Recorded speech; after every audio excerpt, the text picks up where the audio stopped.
Okay. So I actually like these videos. Not that I didn't like the other ones, but this one I liked. So it was one example of formative assessments you used regularly. And this one, we went over to a standard-based report card, and in there, everybody freaked out like, oh, well, grades, 80% and all this other stuff, and trying to figure out what was meeting standards, what was approaching, what was needing support, what's exceeding. And everybody was so concerned about test grades and formative tests. And this new math curriculum was from Spain, and they don't test kids at this age. So there was no tests. And it, in hearing the guy try to explain it, it didn't make sense when he was talking about it. But I think these videos did a really good job of talking about the formative assessments versus the summative assessments. So everybody had in their mind summative, summative, summative. We had to see, can they add, subtract, and all this other stuff. And the one thing, there's like a few, I wrote down as quick as I could, these quotes that they came up with. It said summative assessment is actually anticlimactic. It really refers to post-learning after all said and done. And then it said formative assessment is the most important aspect. It has the greatest impact on student achievement. It now makes, I don't know what it was about these videos, but it made it click what this guy was trying to explain to us all along. It wasn't about the big test at the end of the unit. It was about all those little things that you were learning along the way and how you can adapt it for the students when it's a formative and they can make corrections to it. Because I know for me, some of the greatest corrections have helped me to learn better. I completely agree. It was super insightful reading about that because before this, I had always thought like the test scores were the most important data. Like you look at the standardized testing, you look at these like diagnostics, but it made so much sense when they had mentioned, I think it was the second video, that it should be used for discussions only, not grades. Like nothing formative should ever go in the grade book. Rather, that's how students get their feedback to grow. And it makes so much sense. And it had me reflect on what I put into the grade book. And especially with literacy, sometimes I'm just putting in their like worksheets and other like smaller things throughout the unit. And some of them are losing points, but that's their way of getting feedback and their way of changing. So it definitely made me reflect a little bit on making sure that what's in the grade book is a little more summative, and then having intentional conversations with the kids about formative assessment. So like showing them what they had done and giving them the feedback themselves. We're doing persuasive essays right now, and I made this whole document. I made a point to conference with each and every kid before they hit submit. And I haven't seen the scores yet, but I feel like the growth is going to be like incredible just from a 5-minute conversation with each kid. So I definitely resonated with that. And even though, it doesn't really apply to me with like, because I don't really do, I do the assessments, but they're like way different.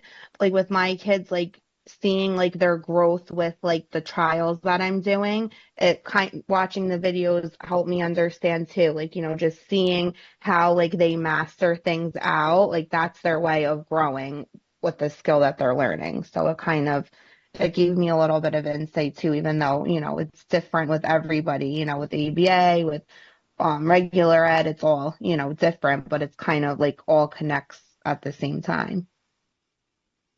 It was interesting. The more I thought about it, I was like, I'm actually doing this with Wilson, and not just Wilson, but I do these exit tickets kind of Monday, Wednesday, Friday, where I take skills or standards that the students are supposed to learn. And I might have one question on there, and it isn't an 80-90 type thing. It's, did you master it? 3, partially mastering it. 2, or are you emerging, which is a 1. And that's what I've been doing with the exit tickets for both math and ELA. And then we have in Wilson, everything's constant. When they make a mistake, it's quick correction there and a little kind of reteach at the moment to help them to understand why it was wrong. And then they get to practice some more. and it's this constant conversation going back and forth. So maybe that's what made it click, where I was finally like, I'm doing this. I didn't understand what you were talking about before, but I sure, for whatever reason, I got it. And I did like it. And it's kind of given me a whole different perspective on the summative tests. How often do you do those exit tickets? I'm curious. Is that daily or is that like weekly? I do it 3 times a week. So today, since I went back again, this time word problems, we were going through our data and from iReady, and word problems are really hard for these guys, comprehending terminology and understanding what's it really asking me. So today was a word problem where they had to slow down and read that there's this many books in the library, they borrow this many books, how many books are left? Because I still have kids who want to add because they're not understanding the wording means taking away. And then I did an ELA one where there was a short little story and it asked, how does Leo feel? And they had to say, Leo feels nervous based on the story. And then it had to give me evidence based on the story the writer said. And I was surprised that one, most of them got it. So I now know that that's a strong one. There's maybe 2 or 3 that we just need to go back through and reteach it. But as far as that standard, they're getting it. So it's 2 or 3 times a week I do the exit tickets for the different standards, just to make sure they're getting it. That's something I met with my coach today about, doing exit tickets. And we were looking at different like Google form options or paper slip options. And once it becomes routine, I bet it's super quick, because at first I was a little intimidated by it. I'm like, oh my goodness, I have so much to do in such a small amount of time. I don't know if I have time for an extra, exit ticket, but I'm hoping to start incorporating that more. So I think I might do that. Start maybe once a week and then move to like 3 times a week. But I do agree that they learn best then.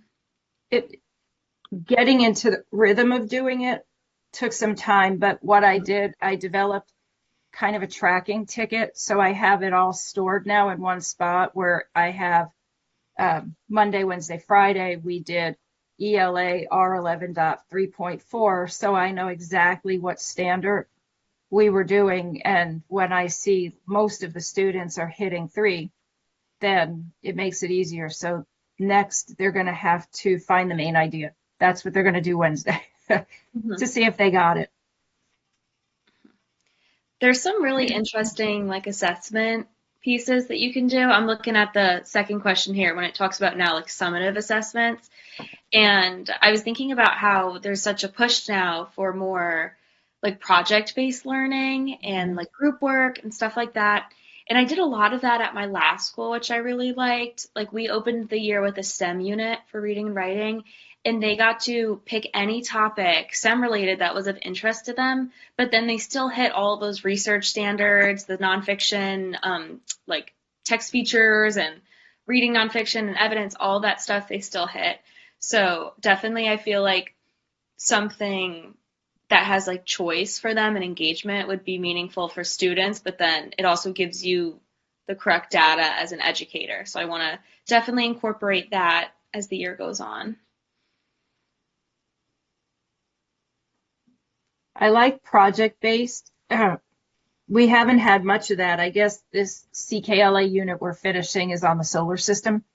So I did give them, because we have a writing piece and it's opinion piece. And I said, you can choose either which planet you want to write about. You can't use Earth. You live on it. So we can't use it. So they have to choose one of the other planets. And the other one was, we watched videos on being an astronaut life in the International Space Station. So they have to pick what topic interests them about being an astronaut on the space station and go from there. So they're kind of excited because now they get to go on to NASA Junior and stuff like that to write their essays. And we went through how you can pick a broad topic, like I want to write about animals. Well, how many animals are there in the world? Well, birds. Well, how many birds are there? Okay, I want to write about penguins. Well, how many penguins are there? Well, the emperor penguin. Great, we're there. What exactly about the emperor penguin do you want to write about?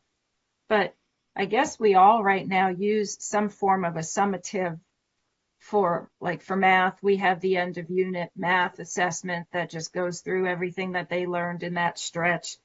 And CKLA has the electronic online ones when you come to the end of a unit where it assesses them too, which is a summative. But I'm trying to figure going in, because now we're going to get into chapter books on Native American folklore and then Charlotte's Web. How do I make it more kind of project oriented, maybe even dioramas or so? I know that's old school, but my kids used to like doing that. So maybe we try that. Also with me, like how you guys do like those kind of assessments, we do like a CRA assessment. It's like a computer based. In the beginning of the year, like we assess all the students based on like their skills, like, like can they read, things like that, which, a lot of my students cannot, they're nonverbal, so they can't read, but it like has like the skills. And then you like, there's like a grid that shows like a child's like what they should know at that age. And then you like click the boxes. So we do it in the beginning of the year. Now you do one in the middle of the year, and then you do one at the end of the year just to check. And then based on those, if there's, the programs that you add, that's like what you would add in. If they don't know like a certain skill or whatever, that's what you would add into their catalyst for their program. So that's the kind of assessments that I do, which is interesting how it's like so different. But How often would you say you do those assessments for your kids? well, once in the beginning of the year, like when we get the kids, we do them on all of them, and it's like a lot. Like it takes a long time because there's so many like boxes to check off. And then in the middle, so like now I'm gonna do one, and then at the end of the year, like right before like they leave, I'll do another one. So it's like 3 times a year.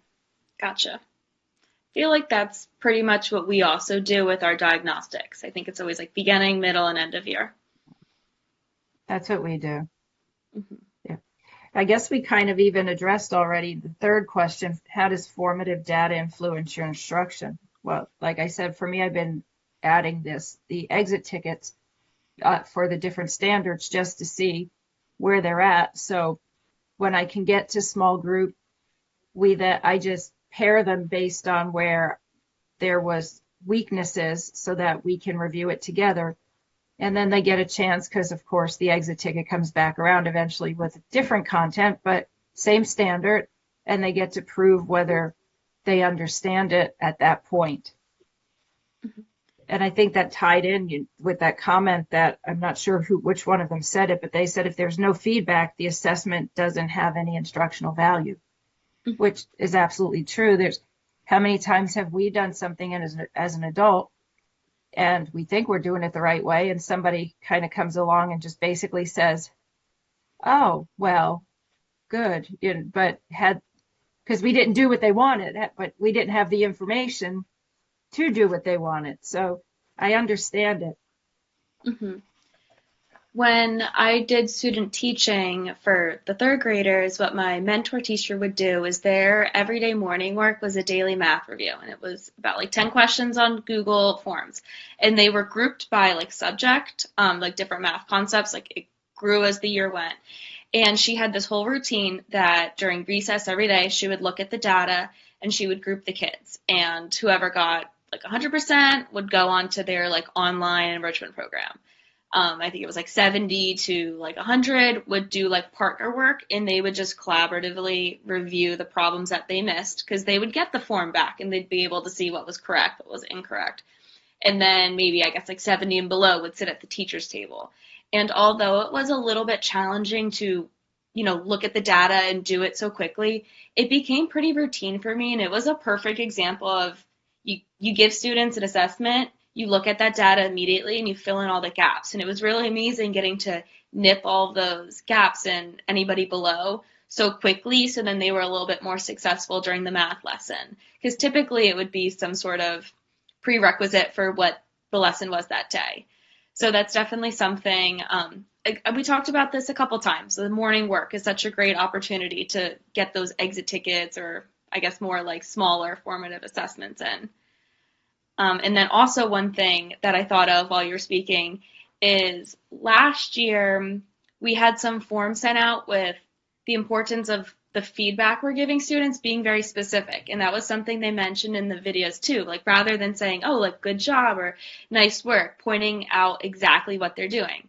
I liked how you underlined text evidence when you gave that clue, or even just grammatical stuff. Like I liked how you had like a capital and a period. Is something I've been trying to be very intentional with for my students, because I hope by like modeling that it'll become routine for them. Because if you compliment them and say they're good, they might not know what exactly they've been doing good, and they might not know what they should be repeating in the future. I agree. I mean, bouncing off of what you said, like giving like the feedback to the students, I think it's important, but I give the feedback to the parent. And so they ask me, how are they doing? How are they doing with their programs? That's like all like the questions that I get. So then I tell them, I show them the data. I say, they could be working on this. And so then at home, the parents will be like, okay, like let me like help them. Like let me help them unpack when they get home. So then it's just like part of their daily routine, and then it makes them better. So for everything, like unpacking, daily routines, hand washing, things like that. So when you tell the parents, hopefully like they work on it with them at home, so then they get better at it, and then they understand more, of the tasks that are required of them for school. So I think that's a good point that you made, Catherine, where you're being intentional about what exactly they did well and mhm. where there's room for growth and improvement. And I do see students, well, everybody responds better when they get to see what they did that was well done. And then it makes it easier for them, because they don't just take it as, oh, everything's good, or well, what part's good, and think that they now have something to go off of, where you said this was well done. They can use that as their resource to go forward with the rest of whatever the assignment is. That's a good point. Mm-hmm. I agree. Yeah, because that goes along with setting high expectations for kids, even if they are successful. It's like, well, let's push them a little further. Like, let's see what they can Mhm. do.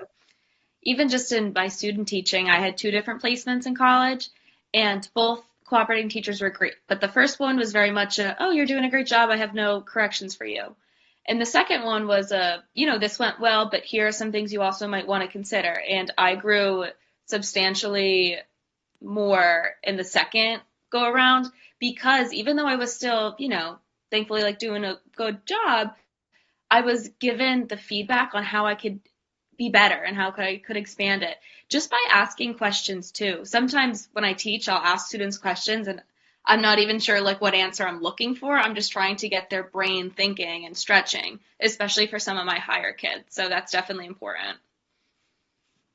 That's good, because that keeps them engaged. You're not holding them back, trying to get, I always think of it like horses running a race. The gate opens, right? And the few fast ones, they don't take off immediately, but then when they do, everybody else, the rest of the herd's kind of here, and there's like the few stragglers. So at least that gives those who are out there some opportunity for more growth, and while helping the others to come out of that bubble, to be able to grow beyond wherever they're plateauing at, or wherever there's a deficiency, which I There was guess, a resource. Oh, sorry. go ahead.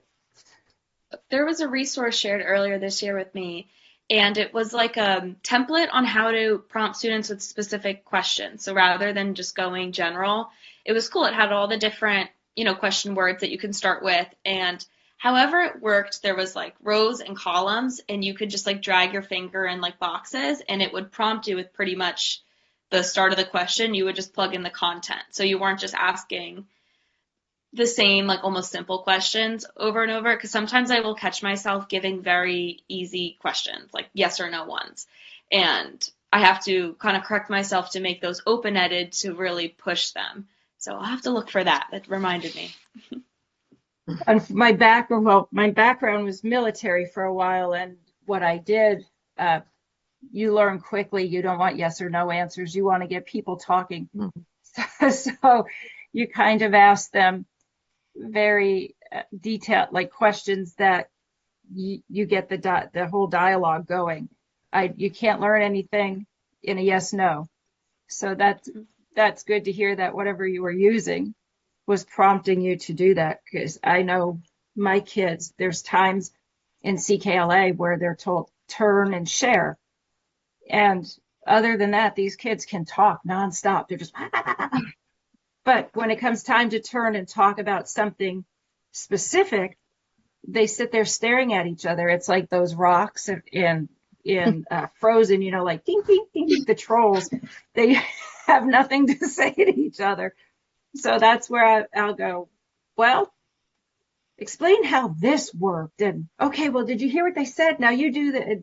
So to get them talking, I'm kind of facilitating the discussion. And I guess for you, Angelica, it'd be a little bit different. It is a little bit different because it's so hard because my kids, they don't, they're nonverbal. So I do try to push them like how you try to push your kids. I try to push them with things that, are hard for them. I try to push them to do. Like, I'm like, I know you could do, like, I know you could match. I know you could do this, but it's a little harder because it's a lot harder because they're nonverbal. So they can't communicate. They use their device, but sometimes I feel like they don't even know how to use the device to say certain things. So it's a really difficult. And I bet it's like a fine line too, wanting to push them, but not push them, to the point of Too much to get them frustrated. Trigger them. Exactly. Mm-hmm. It's interesting because that kind of takes us to the next one. What happens when assessment's only used for documentation?